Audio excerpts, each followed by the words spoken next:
জামাত এখন ইসলামী দল নয়। আপনি দেখুন তাদের ইশতেহার।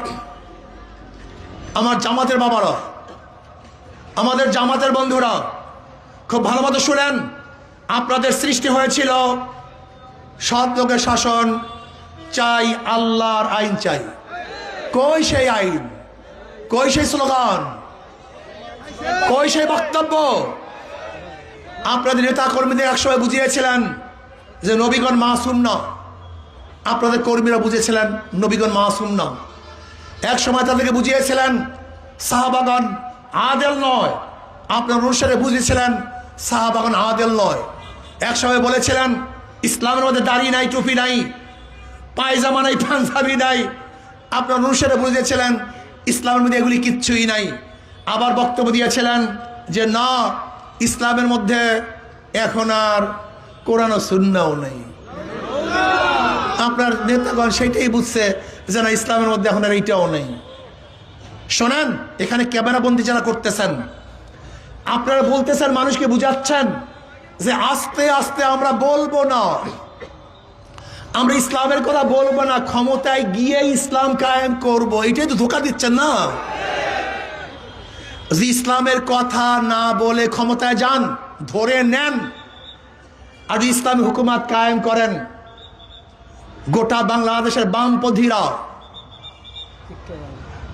যত বাংলাদেশের ইসলামের দুশ্মনরা সাথে সাথে রাস্তায় নামবে।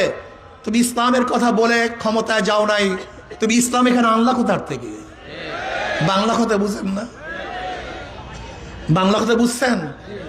ইসলামের কথা বলে তুমি ক্ষমতায় যাও নাই, ইসলাম তুমি আনলা কোথার থেকে? এক মিনিটের জন্য আপনি টিকতে পারবেন না। এগুলো সব ভুয়া, এগুলো সবই ধোঁকাবাজি, এগুলো কোনোদিন হতে পারে না। আমরা স্পষ্ট বলছি, যদি আল্লাহ আমাদের ক্ষমতায় নেন, আমরা ইসলাম হুকুমাত কায়েম করব। 24টা ঘন্টার মধ্যে যতটুকু ঘুমাবেন ওই পর্যন্ত ঘুমাবেন।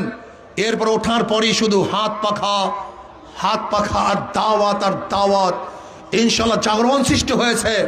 লিখে রাখেন, যদি নিরপেক্ষ সুস্থ আবার নির্বাচন হয়, ইনশাআল্লাহ আল্লাহ যদি কবুল করে, আমাকে অনেকেই বলেছে বিপুল ভোটে ইনশাআল্লাহ মাদারীপুর দূর থেকে বিপুল ভোটে আলী আম্মা সাহেব বিজয় অর্জন করবে ইনশাআল্লাহ। এবং আশা করি মাদারীপুরে 1 এবং 3 থেকে বিজয় অর্জন করবে ইনশাআল্লাহ। কাজে আল্লাহ আমাদের সবাইকে কবুল করে নেন।